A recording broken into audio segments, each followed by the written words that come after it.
വിദേശ രാജ്യങ്ങളിൽ ജോലി വാഗ്ദാനം ചെയ്ത് തട്ടിപ്പ് നടത്തിയ കേസിൽ ദമ്പതികൾ അറസ്റ്റിൽ. ഡിജിറ്റൽ മാർക്കറ്റിംഗ് സൈറ്റ് വഴി പരസ്യം ചെയ്താണ് തട്ടിപ്പ് നടത്തിയത്.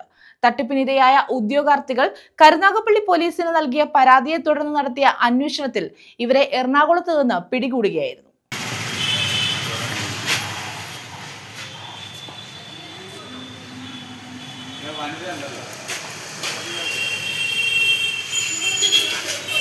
വിദേശ രാജ്യങ്ങളിൽ ജോലി വാഗ്ദാനം ചെയ്ത് തട്ടിപ്പ് നടത്തിയ കേസിലാണ് ദമ്പതിമാർ പിടിയിലായത്.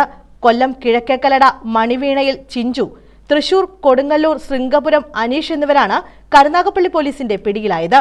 ഡിജിറ്റൽ മാർക്കറ്റിംഗ് സൈറ്റ് വഴി പരസ്യം ചെയ്താണ് തട്ടിപ്പ് നടത്തിയിരുന്നതെന്ന് പോലീസ് അറിയിച്ചു.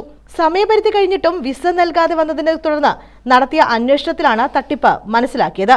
തട്ടിപ്പിന് ഇരയായ ഉദ്യോഗാർത്ഥികൾ കരുനാഗപ്പള്ളി പോലീസ് സ്റ്റേഷനിൽ നൽകിയ പരാതിയുടെ അടിസ്ഥാനത്തിൽ കേസെടുത്ത് അന്വേഷണം നടത്തിവരവെ എറണാകുളം ഭാഗത്തു നിന്നാണ് പ്രതികളെ പിടികൂടിയത്. കരുനാഗപ്പള്ളി SHO അനൂപ്, SIമാരായ ഷമീർ, ആഷിഖ്, ജോയി, ASIമാരായ റിലേഷ്, ഉഷ, CPO ഹാഷിം എന്നിവരടങ്ങിയ സംഘമാണ് ഇവരെ പിടികൂടിയത്. News bureau, Karunagappally.